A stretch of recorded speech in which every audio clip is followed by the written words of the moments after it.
No programa Hora e a Vez da Pequena Empresa de hoje você vai ver.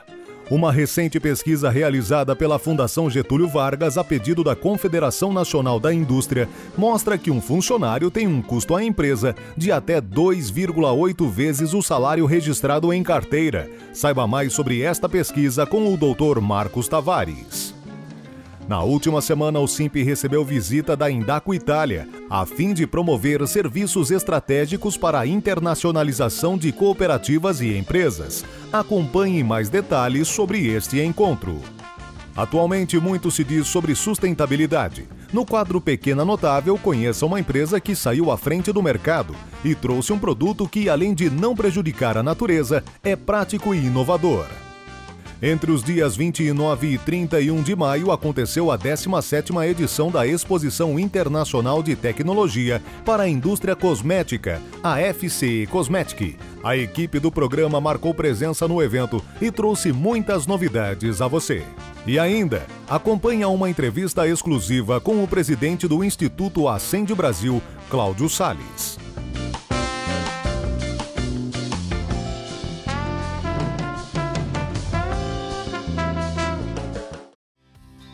No dia 24 de maio, o SINP recebeu a visita dos profissionais da Indaco Itália. O objetivo da visita foi promover serviços estratégicos para a internacionalização das pequenas empresas e firmar parcerias com o SINP.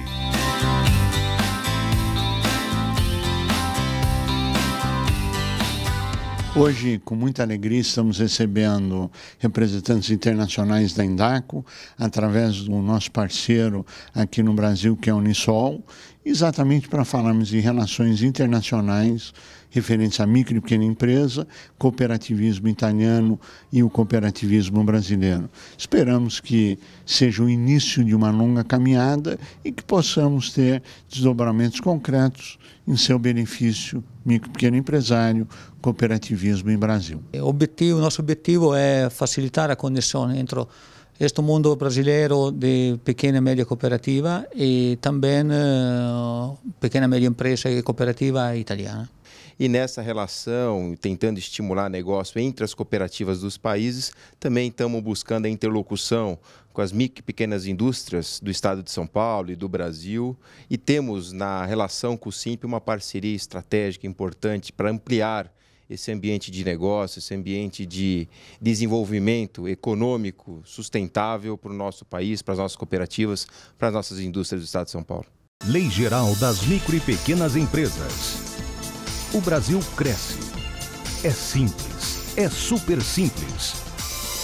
O Sindicato da Micro e Pequena Indústria do Estado de São Paulo apoia esta ideia. Entre os dias 29 e 31 de maio aconteceu a 17ª edição da Exposição Internacional de Tecnologia para a Indústria Cosmética, a FCE Cosmetic, na cidade de São Paulo.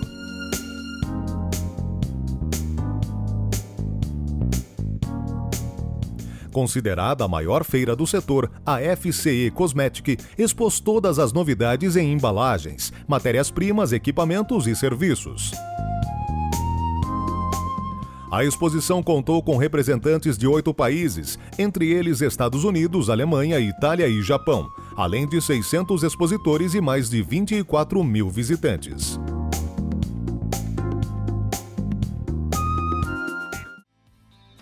Uma recente pesquisa realizada pela Fundação Getúlio Vargas a pedido da Confederação Nacional da Indústria mostra que um funcionário tem um custo à empresa de até 2,8 vezes o salário registrado em carteira. Quais são os fatores que mais influenciam estes custos? Falamos além de questão de 13º, férias indenizadas, aviso prévio, as licenças maternidades, licença saúde e as questões acessórias como gestão de RH, prestação de informações. Tudo isso são componentes vinculados à remuneração do trabalhador e que também compõem o custo da empresa. Quando falamos então de microempresas, empresas de pequeno porte, essa incidência, esse impacto da mão de obra é ainda maior em relação à formação de preços e aos custos de administração da empresa. Tudo isso nós queremos colocar o seguinte, que efetivamente todos saem perdendo. Numa situação como essa, o empregado sai perdendo, porque ele não vai poder receber um salário tão alto, um salário tão bom quanto ele possa esperar, por quanto ele efetivamente custa para a empresa. Uma remuneração de R$1.000, nós estamos falando um custo de R$2.900 quase para o seu empregador. Por outro lado, a empresa é resistente também a criar melhores condições de trabalho, a gerar benefícios e aumentar a contratação e a remuneração da sua mão de obra.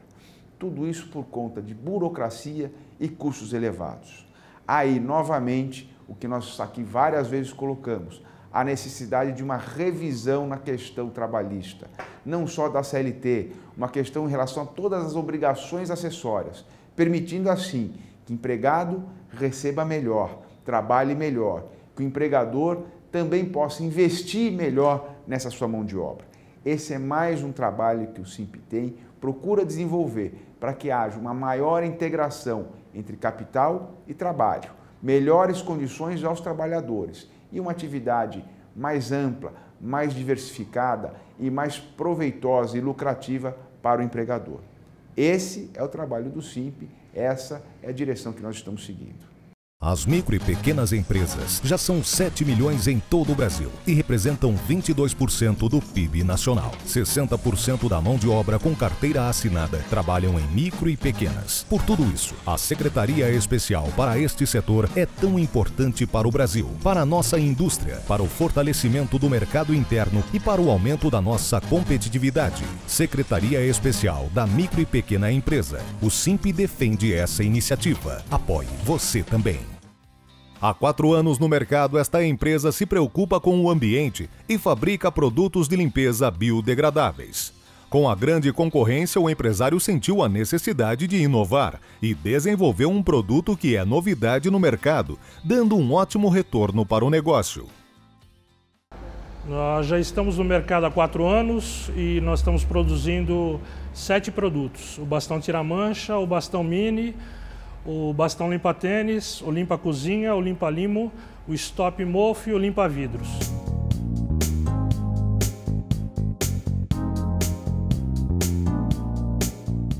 Na realidade, meu sócio, Jacques Maio, ele estava aguardando num dentista e ele abriu uma revista e viu que estava escrito "Brasil vai limpar o mundo". Quando ele verificou essa mensagem, ele sentiu que era uma mensagem muito forte. E depois disso nós começamos a pesquisar e nós verificamos os princípios ativos, principalmente pelo apelo ecológico que tem esse tipo de produto, e daí começou nosso interesse em buscar essa novidade e criar os produtos. Os produtos podem ser encontrados em todo o Brasil nos supermercados e lojas especializadas por preços acessíveis. Está sendo muito interessante. Hoje a preocupação ecológica já tem sido ponto que está sendo bastante falado, tanto na mídia expressa quanto escrita, e a gente acredita que o crescimento, a gente já tem visto isso pelos resultados que a gente tem tido na nossa empresa, mas a gente também tem visto que tem crescido bastante.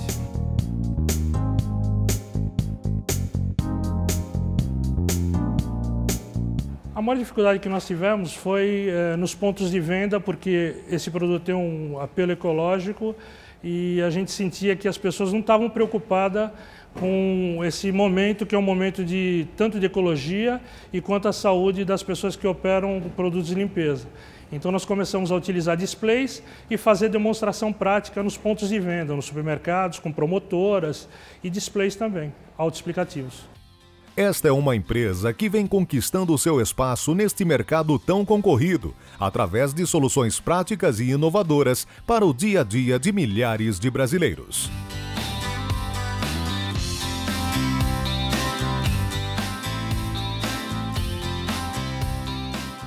Quando diante de 2 produtos, um nacional e outro importado, você prefere o importado. Desculpe, mas você fez um mau negócio. Primeiro, porque o nível técnico do Brasil está no mesmo nível dos produtos internacionais, às vezes melhor. Depois, porque quando deixa de comprar um produto feito em nosso país, você diminui nosso mercado interno. Resultado, menos empregos, menos oportunidades de trabalho. Prefira sempre produtos fabricados no Brasil. Uma campanha do Sindicato da Micro e Pequena Indústria do Estado de São Paulo. Apoie você também.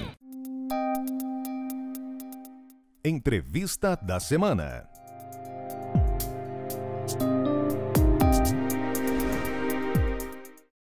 Tempos modernos, conforto, bem-estar, desenvolvimento, competitividade, setor industrial, crescimento econômico, nada disso é possível sem energia elétrica. Exatamente para falarmos sobre o tema, o nosso convidado de hoje é Cláudio Salles, que é o presidente do Instituto Acende Brasil. É um prazer tê-lo conosco. Um prazer meu. Vamos falar um pouquinho desse importante setor? Claro. Quais são os grandes desafios que o senhor vê pela frente do setor de energia elétrica? Mas antes disso, o que é o Instituto Acende Brasil? O Instituto é um centro de estudos que foca essencialmente e exclusivamente no setor elétrico.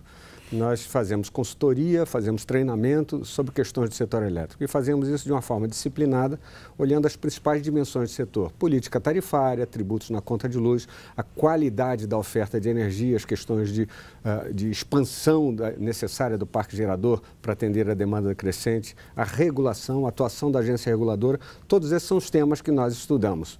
E temos uma fase mais visível, que é o fato de que, em função desse conhecimento, nós atuamos como um observatório do setor, tentando traduzir essas questões, certamente muitas delas complexas, para uma linguagem que possa ser compreendida pela sociedade, uma vez que a sociedade é servida de eletricidade universalmente aqui no Brasil.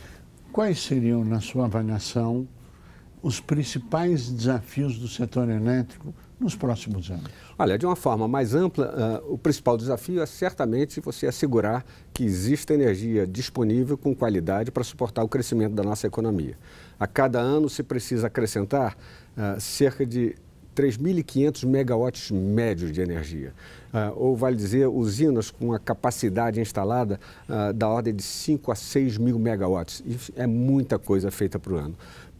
O Brasil tem hoje uma capacidade instalada pouco acima de 100 mil megawatts.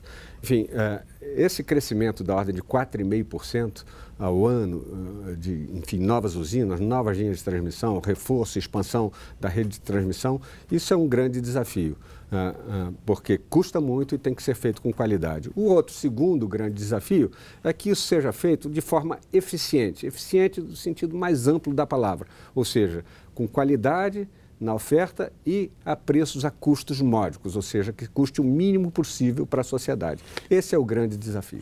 Bom, e aí abre um leque de discussão que não acaba mais, ou seja, nosso programa teria que ter umas 130 horas, mas tentando pensar os principais pontos desses desafios, o que o senhor diria a nível da qualidade do serviço e a nível do crescimento? É um bônus o Brasil ser grande como ele é, ou é um ônus para todos nós, na sua avaliação? Olha, do ponto de vista do potencial de geração, distribuição e transmissão de energia elétrica, o Brasil é privilegiado se comparado com outros países.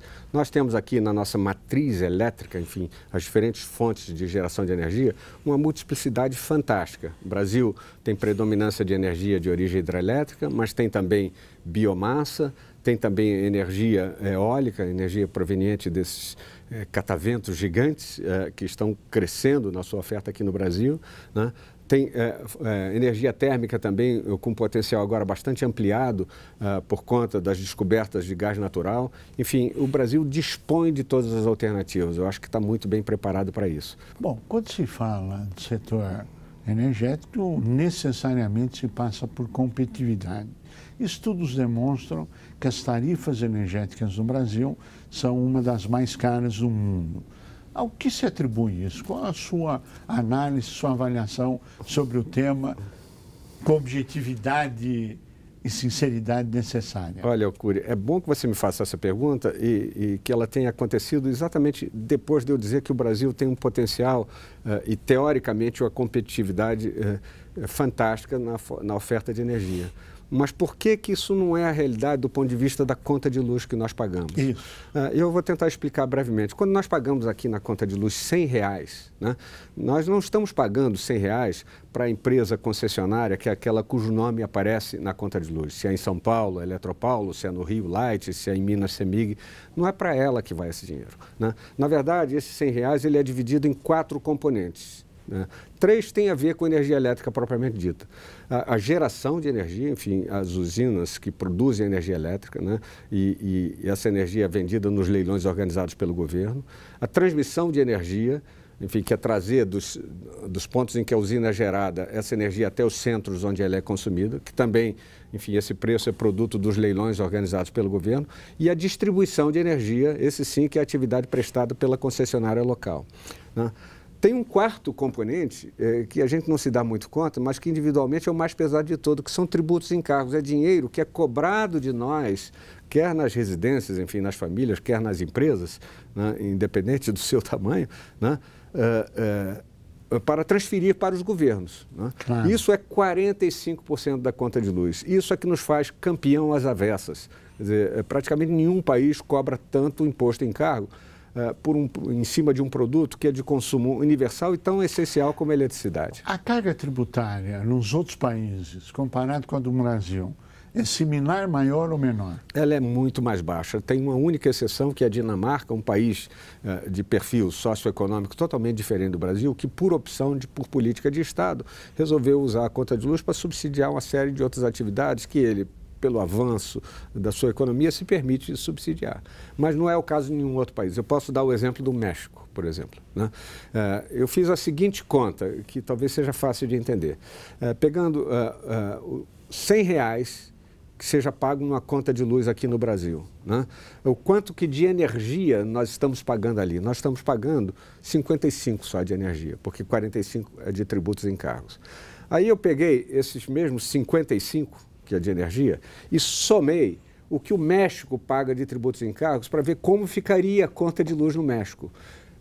Olha, ficaria abaixo de R$70. Né? Então, isso mostra como o Brasil perde competitividade. Quer dizer, aqui um brasileiro paga 100, quando no México ele pagaria 70 pelo mesmo produto que a eletricidade. Outro dia nós ouvimos uma discussão sobre desperdício nas linhas de transmissão. O Japão perde 1% na transmissão de energia, o Brasil perde algo em torno de 17%. Isso é real? Ao que se atribui isso? Como sermos mais eficientes, mais competitivos? Claro, tem um aspecto tributário, mas tem um outro pedaço que não é só tributário. Como é que se soma tudo? Claro, esse aspecto especificamente, Cury, tem muito mais a ver com a política energética, quer dizer, com o planejamento da expansão do setor do que com o aspecto tributário. E eu explico. Quer dizer, aqui o Brasil está fazendo a opção por construir os grandes empreendimentos de energia em centros distantes, quer dizer, são as grandes usinas hoje cada vez mais na região norte do país, distante dos centros em que ela é consumida, né? Isso traz implícito a necessidade de se construir uma linha de transmissão que traga essa energia para cá.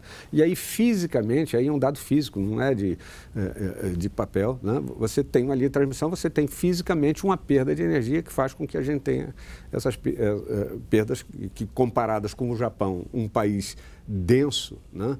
Em que qualquer lugar que você coloque uma usina no Japão, você está certamente perto do centro em que ela é consumida. Enfim, é uma situação totalmente ao contrário. Então, para ter uma resposta para essa pergunta, cabe questionar a política de expansão do setor elétrico. E é sempre, enfim, uma análise de perdas e ganhos em relação aos caminhos que podem ser escolhidos. Quer dizer, a alternativa para você não construir usinas de grande porte hidrelétricas distantes dos centros de consumo seria você construir termoelétricas próximas do centro de consumo. Tem vantagens de uma, vantagens de outra. Esse balanço é que a gente espera ser feito com transparência pelos organismos de planejamento do governo, que nem sempre são feitos com essa transparência que seria desejável. Mas é uma equação complexa que pode ser respondida à luz de uma análise de custo-benefício, não apenas econômico, mas econômico, social e ambiental, como deve ser feito tudo em termos do setor elétrico. Nós estamos aí às voltas da Rio+20. E claro que o tema sustentabilidade vem à tona. Com a sua avaliação da sustentabilidade do setor energético no Brasil, especificamente energia elétrica. Olha, eu posso fazer um comentário que eu acho que é oportuno, até, como você diz, em função do que vai acontecer nas próximas semanas, né? Quando se fala hoje em meio ambiente, setor de energia, se pensa logo em gases de efeito estufa, né? A questão de mudanças climáticas e a contribuição que o setor de energia daria para, enfim, a produção de gases de efeito estufa, que é o que se procura evitar.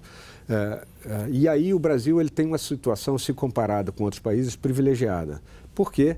Porque a nossa matriz elétrica ela é hoje fundamentalmente renovável e não produtora de gás de efeito estufa. Hoje, mais de 80% da energia gerada no Brasil vem de origem hidrelétrica, né?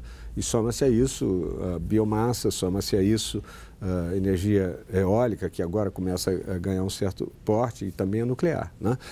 Fazendo com que, enfim, o setor elétrico brasileiro seja minimamente produtor de gás de efeito estufa. Eu tenho um número. O último dado oficial é que o setor elétrico brasileiro como um todo produz 1,4% do gás de efeito estufa que o Brasil produz.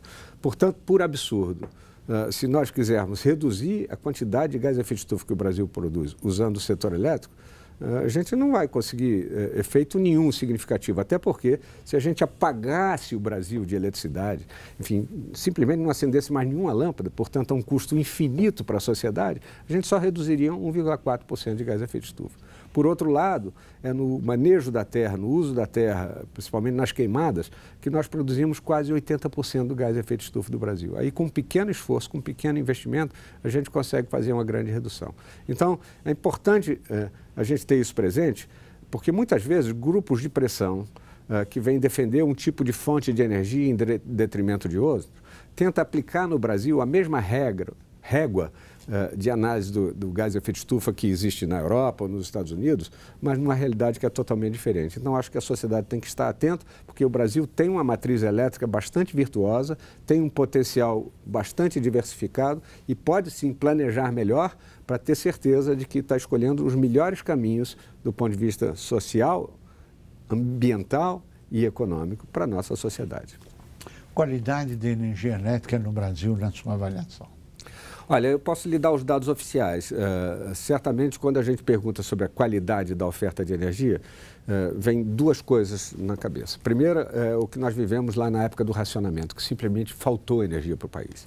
Foi uma tragédia do ponto de vista social e econômico, porque a sociedade foi forçada a reduzir em 20% o consumo de energia, e isso durou vários meses, mais de 6 meses, né? Esse fenômeno, nós estamos praticamente no caminho de dizer que estamos livres dele, porque houve mudanças de regras, se instituiu mecanismos dos leilões de energia, por exemplo, com contratos de longo prazo, fazendo com que a oferta de energia fosse ampla e competitiva, no sentido de favorecer não apenas a possibilidade de termos empreendimentos para assegurar a nossa demanda futura, como também de saber que esses empreendimentos estão sendo adquiridos pelo consumidor ao preço menor possível, porque é resultado de um leilão em que há vasta competição. Então, situação como o racionamento, a menos de algum desvio de curso que eu não estou antevendo, nós hoje teríamos esse problema contornado. O outro problema é a qualidade medida sobre a ótica das interrupções ocasionais que acontecem. Tanto a frequência das interrupções, quanto a duração, uma vez acontecendo a interrupção, o tempo que leva para consertar, né?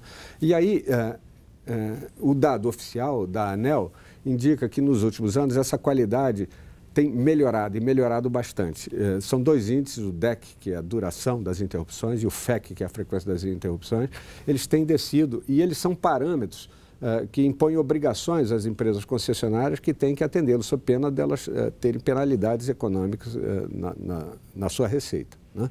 Então, ele, em linhas gerais, tem melhorado, com exceção de 2009, onde, enfim, essa tendência de queda ela foi revertida, mas que já 2010, 2011 e agora 2012 ela está melhorando. Nós chegamos ao final do nosso tempo, o pessoal da produção aqui está dizendo acabou o tempo. Suas considerações finais, por favor. As minhas considerações finais, em primeiro lugar, é agradecer ter sido chamado aqui, apesar do desafio de, em 13 minutos, falar sobre tantos assuntos do setor elétrico. Mas a minha consideração final é principalmente no que diz respeito aos impostos. A sociedade brasileira precisa estar atenta de que não faz sentido nenhum pagar 45% de imposto na conta de luz. E governo nenhum, por outro lado, reduz o imposto por conta própria. Mas reduz sim se houver pressão da sociedade para que isso aconteça. Cláudio Salles, presidente do Instituto Ascend Brasil, muito obrigado pela sua participação. A você que esteve conosco até agora, nosso mais profundo agradecimento. Com a certeza que estaremos juntos na semana que vem. Até lá!